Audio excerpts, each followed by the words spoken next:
Hello, I'd like to welcome everyone to another edition of the Africa 2063 Spotlight Series. So today we have Dr. Jesse Brown, from who is one of my frat brothers. From if you didn't, for all who don't know, we're both members of Alpha Phi Alpha Fraternity Incorporated. So Dr. Jesse Brown, also from my hometown of Detroit, Michigan. So I'm sure for the bros out there, especially folks in Detroit, you can appreciate that. So real quick about just a few a blurb about Dr. Brown, and then I'll turn it over to him to talk a little bit about who he is and what he does. But Dr. Brown runs the Detroit. He founded and he runs and he's the director of the Detroit Wholistic Center and also the Holistic Training Institute. He's been doing this type of work for 30 years for the Holistic Center business and the training business for 30 plus years for the holistic business and the 20 plus years for the Holistic Training Institute. Dr. Brown has traveled all over the continent of Africa. He is influential in the natural health and wellness business.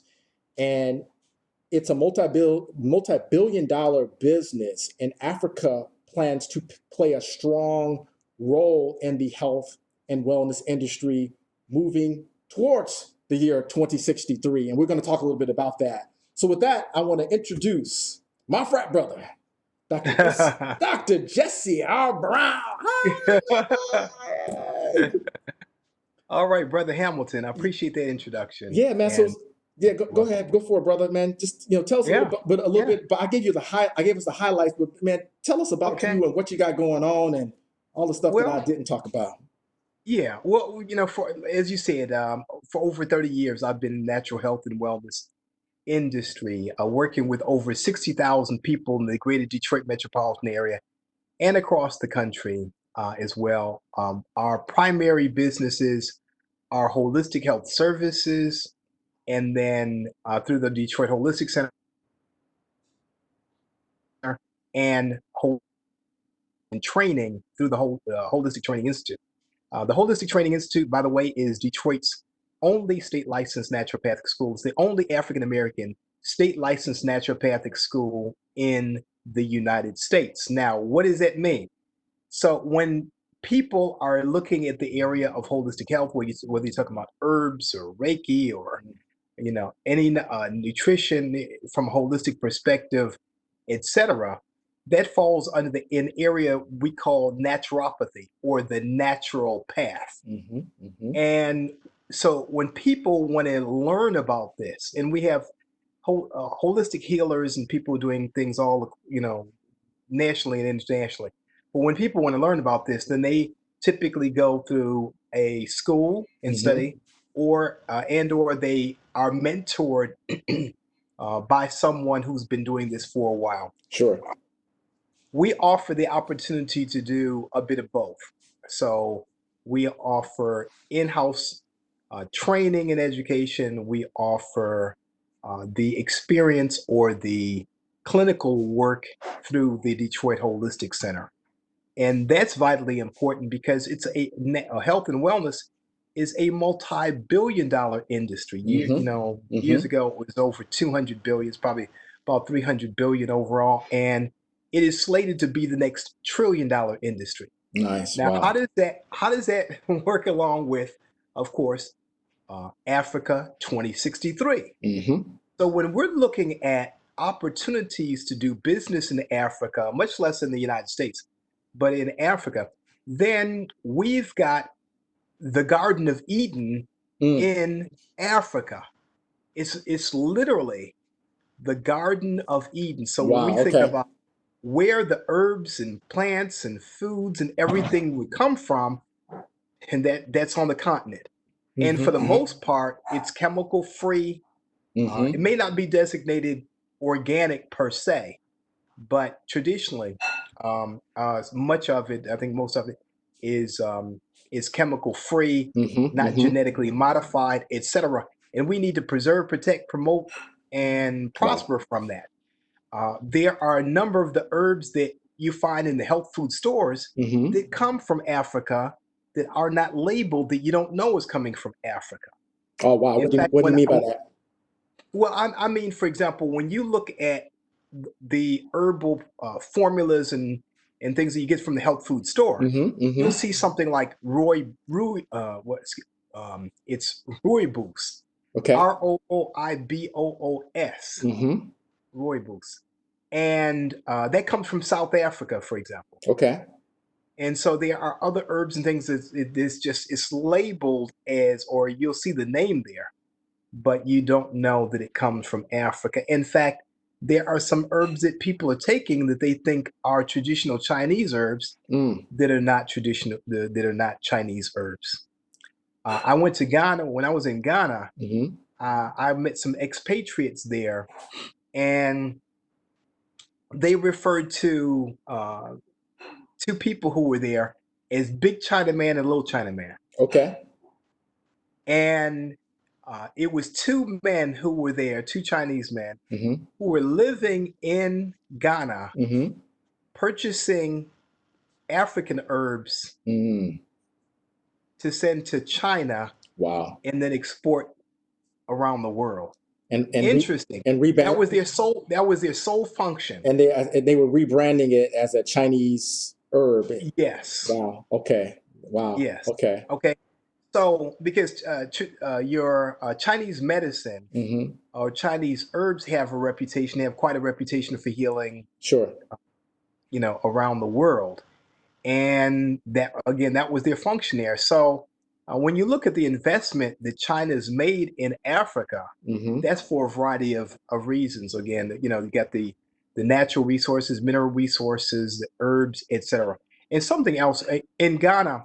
Um, I was invited to the Ghana World Trade Expo. The previous year it had been in Europe, Mm-hmm. and that year it was in Atlanta. Sure. And so I met someone in Accra. They invited me to Atlanta. I was there weeks after being in Accra to look at to meet with some of the royalty and the governmental officials and other people who were uh, instrumental and interested in creating relationships and building partnerships and businesses between Ghana and in America. And they particularly wanted to work with African Americans. That's why they took it to Atlanta as opposed to Boston or someplace else. Got it. Well, this is fascinating. And, as I talk to folks on the continent, one of the things that they say is when you think about African Americans moving to the continent, is Yeah. we can't come with a mentality of to a worker mentality. It's the entrepreneurial, right? Okay. And we talk about the entrepreneurial mindset as it relates to to the natural health and wellness industry. Maybe you could talk a little bit about how your company can benefit, first and foremost, and then how say I'm an average guy or man or woman, and I want to benefit from this. Okay.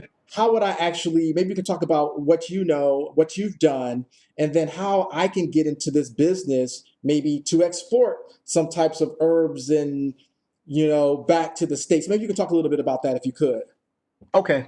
Well, when it comes to playing at a high level, unfortunately, African Americans are not doing that in the natural products industry, Mm-hmm. which has been growing by 10, 15, sometimes 20% steadily, even in tough times. Mm-hmm. In fact, right now, with COVID and with the health challenges that we're experiencing, the natural products industry is still growing. And it's growing. In fact, it's growing because of it, not Mm-hmm. in spite Sure. of it, but Sure. because of it, Totally. because people are interested in health from the cradle to the grave. Mm-hmm. Mm-hmm. And African Americans are rightfully so skeptical Mm-hmm. about the traditional medical establishment. I know a lot of people were saying, "I'm not going to take a vaccination, even if they do Sure. come up with." Sure. Okay. What Mm-hmm. can I do? Dr. Brown, what can I do naturally to address my immune system, etc.? What can we do about the chronic health illnesses? We know, I mean, the studies are out there, the information is there indicating that African Americans, especially with chronic illnesses, and immune dysfunction have higher rates of contracting and dying from COVID. Mm, So we can mm, address two things. One, the health of Africans in America, hmm. and two, the wealth disparities. Sure. Actually, thirdly would be the institutional racism as well. So many of, I'll say, the herbs there there's a great um, opportunity. And Hmm. this is a book on commercial production of indigenous plants and phytomedicines and Hmm. cosmetics. Hmm. Hmm. There are some plants that are unique to Africa as well. There are some herbs that are unique to Africa, which presents a tremendous opportunity for procurement and an affordable rate, and having a win-win situation with the people in the countries and the towns and villages to procure the herbs, and Hmm. then two, to address the health problems through herbs that come from where we come from. Okay. I think that one of the fundamental problems that we have with our health is that we're homesick. We need the sun, we need the air, we need the Hmm. water, we need Hmm. we need things from our motherland Sure. first. And again, it presents a tremendous opportunity to build wealth in a high growth area that's going to last generations. It's going to last for the beyond the foreseeable future. And if I was interested in this is great information, by the way. Okay. And if I was interested in, and I'm assuming I know nothing, this is great. I'm into, the, herbal, holistic health, right? But I know nothing. Would you advise, Okay. what's the first step in order, if I Okay. wanted to have some type of business, what's the first step for someone is interested, but they don't know much? Okay, and that's the area we call empowerment, because it's the our mission is to train healers in every home, and in empowerment, employment, and entrepreneurship. So the first part would be empowerment, Okay. understanding herbs, what they are in foods, and their role in the body, and maintaining or regaining health. Our most popular, most requested um, course courses are in the area that we call herbology, or the study of herbs. Hmm. So that would be an excellent entryway for people to understand what they can do for themselves. And then further studies would help people into understanding what they might do uh, if they were to work with herbal companies or distribution, or the formulation and distribution of herbal products and things that contain herbs. Okay, Got it. so that would be training institute education about what these things are, and then looking for the opportunities within that. Because a number of people are formulating products. A Hmm. number of people are just coming. They're saying, "Oh, I've got a something for the skin or the Hmm. hair or Hmm. something Hmm. that's a natural product." And I'll say many times they don't really know. They read something and they put Hmm. some things together. This would give people a deeper understanding of what they need, and then it would be understanding the opportunities that exist in the natural products industry, and seeing where there is a demand, and where there's a greater potential and unfulfilled demand, so that they can And private label or yeah, partner. and once the education piece is in place and Okay. trying to figure out where the demand is, what kind of Yep. advice would you give to that person as far as feeling out and determining a demand? Well, test marketing. Okay, okay, Okay. sure. So, um, and people can do that on a small scale. I mean, Mm-hmm. they can do some some investigation, or they Mm-hmm. can do some test marketing to see, what they're going to launch, a product in. Sure. People can do private label. They can Mm-hmm. do Mm-hmm. all the way up to being innovative and product formulation. Got it. And let's say, for instance, I get that education. Okay. I understand where the demand is coming from.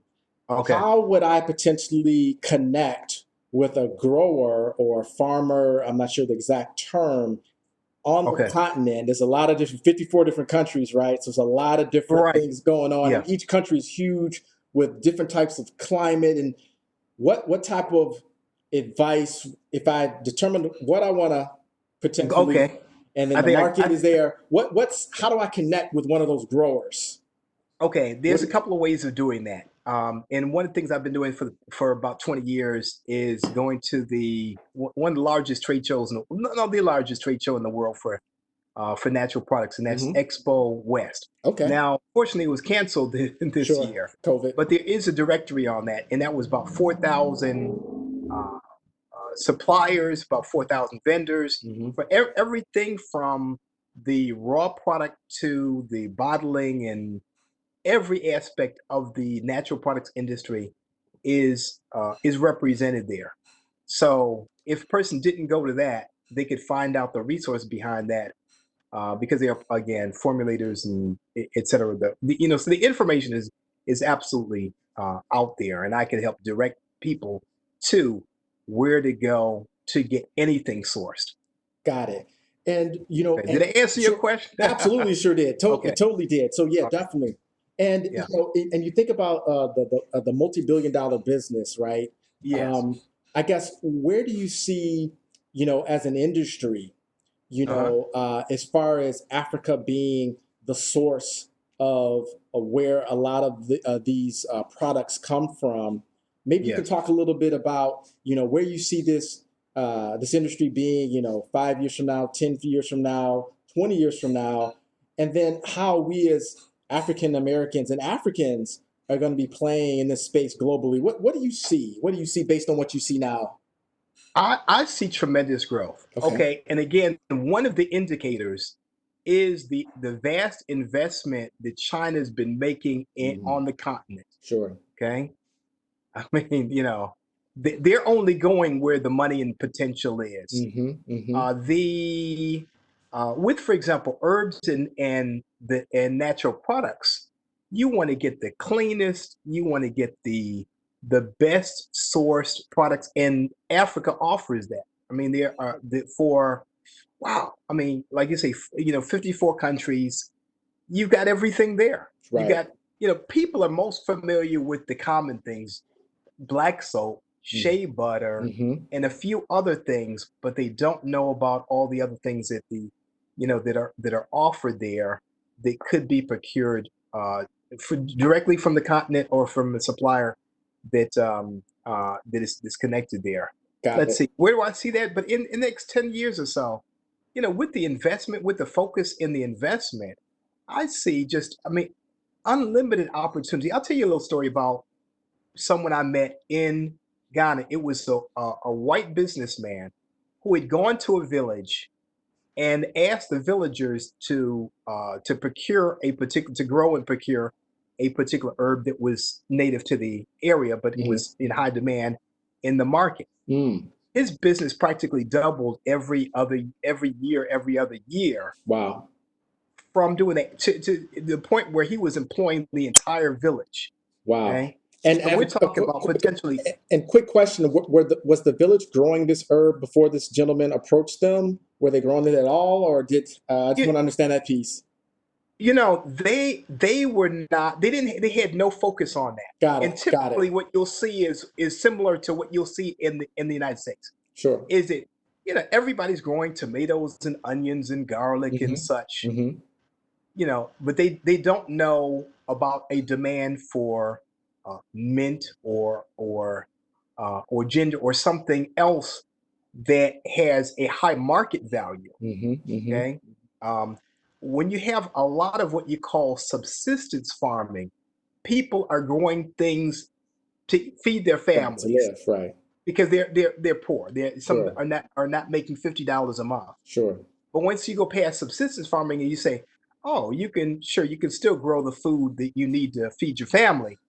But if you grow this crop over here, if you grow these herbs over here, then you can make a lot of money because they have high demand. Got it. The quality of the herbs it lies in where it's sourced. Sure. And so you have some of the most pristine areas and some of the most climatically ideal um, environments for these herbs. And then when they are what you call wildcrafted, when they are native to the area as opposed to cultivated, it's even better.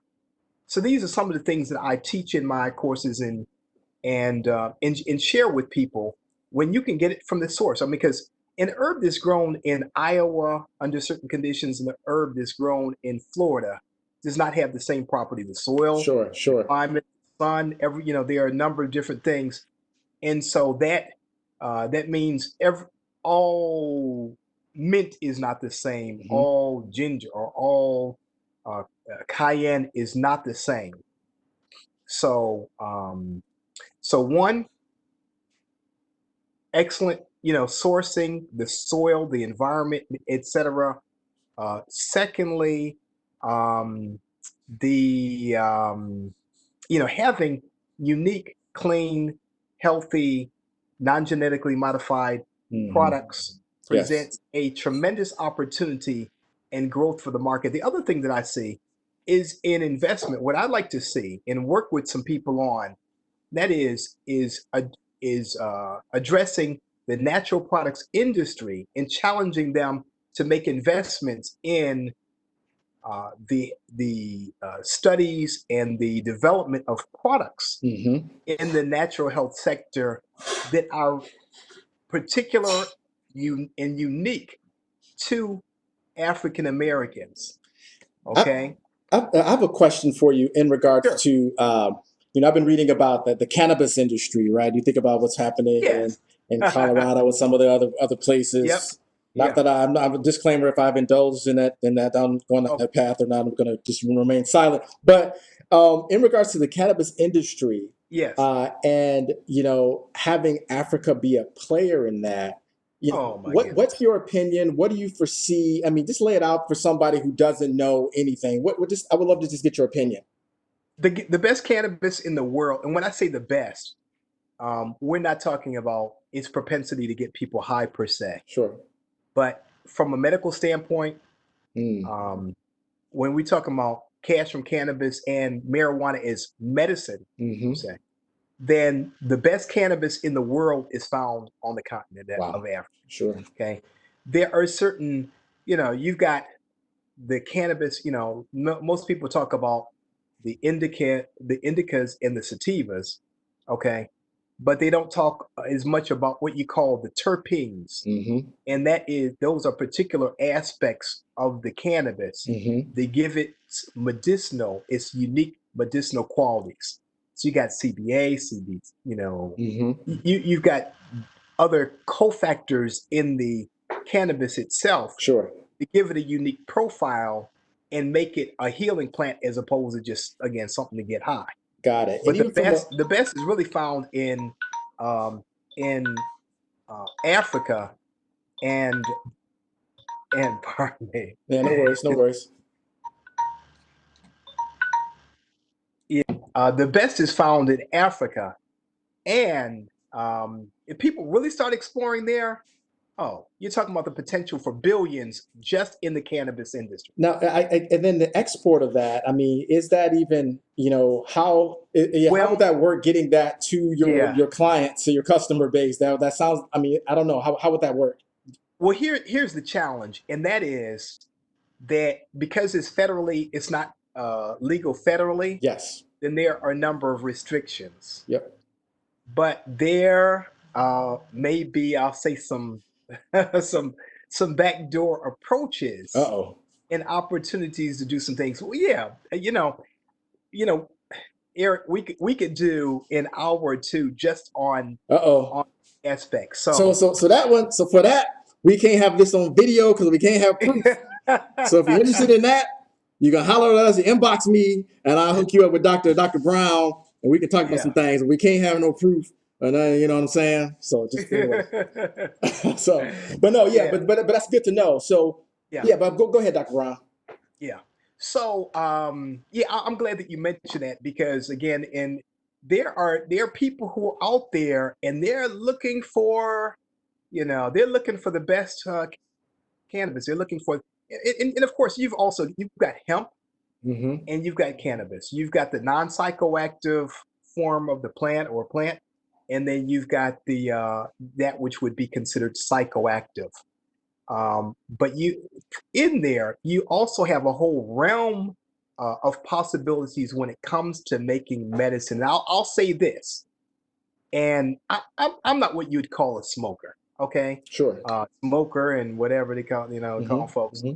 We're talking about the medicinal Sure. properties of the plant. Right. You and incidentally, you can use the flower, you can use the leaves, you Hmm. can use, and then even the stalks and such can be used for certain purposes as well. So okay, that takes us to a whole new realm. That's another 30-minute Oh video my just goodness! on that. And We could yeah, right easily. and what are the okay? Why was it 40 acres in a mule? Okay, why why was the promise for African Americans who were freed from slavery? Why was it 40 acres and a mule and not whatever would have been a lot of money at the time, 10,000, 20,000, $100,000 or something like that per family? Hmm. Because if a person had 40 acres of land and a way to work it, they Hmm. could make whatever money they want. That was wealth right there. Hmm. See, Hmm. money you can spend, money you can Right. blow. Like people Right. talk about reparations. I don't care if they say $20 million a piece. Hmm. People can spend that. You can spend that in a short period of time. Yes. Okay, Yep. but you have enough land, and then you say, much less that you hold on to and do something with. Well, you have something that could be left for generations for legacy. Okay, Absolutely. We lost a lot when we sold our farms. Okay, Right. look Right. at for example, people who've inherited money, Hmm. and then look at Michael Jackson's children and Elvis Presley's children and such. When they leave or Prince's family, Hmm. when you leave something that is generating money that you can get royalties from, Right. oh, Intellectual it's property. hard to Yes. spend that. Then we're Yes. talking about real wealth. We're not talking about being rich. We're talking about real Right. wealth and what would create generational wealth. So there's something I say we can find in this the potential to solve problems for people that is good for the planet, Hmm. that's profitable, and that can be passed along to our progeny as well. Okay, Got it. to Got leave it. legacy. Okay, so so when people think, oh, what do I do? I do transportation. Do I do phone? Do I do technology? What do I do? Hmm. Well, if you look at that, what solved because businesses are formed from solving problems. And all problems are people problems. Hmm. Okay, Hmm. so solving problems, and then now when you talk about social entrepreneurship and you talk about things that are sustainable and good for the environment, then you say, how do I solve problems, do the least harm or no harm to the planet, Sure. make money, make excellent profit margins, and have something that can last for generations? Health and wellness is an excellent opportunity to do that. Doing things that are grown, excellent way of doing that. Even if you look at cannabis and Hmm. alcohol, Hmm. look at the waste products and look at the damage and destruction that you get from alcohol as Sure. opposed to cannabis. Sure. You Sure. you grow it, you can dispose of it, you can compost it, you can Hmm. use a lot of aspects of it. So the propensity for doing good and doing well financially is embodied in this formula. Got it. I mean, this is excellent. So, Dr. Brown, we hit on a lot of different things. We talked about the training, uh, Okay. the demand, the sourcing of the product, Yeah. uh, import export. Right? How complicated is it? If I got the training, I figured out the demand and Uh-huh. sourcing. Maybe I set up some type of web site in order to sell my product. Okay. How easy or difficult is it to get the product from the continent of Africa to my consumer in the United States? Walk me through that piece, and then just getting it here, and then Okay. also about the packaging, and maybe you can talk a little bit Well, about that a little bit.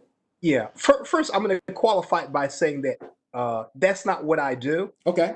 Um, and for people who are first starting off, I mean, if you're not someone who has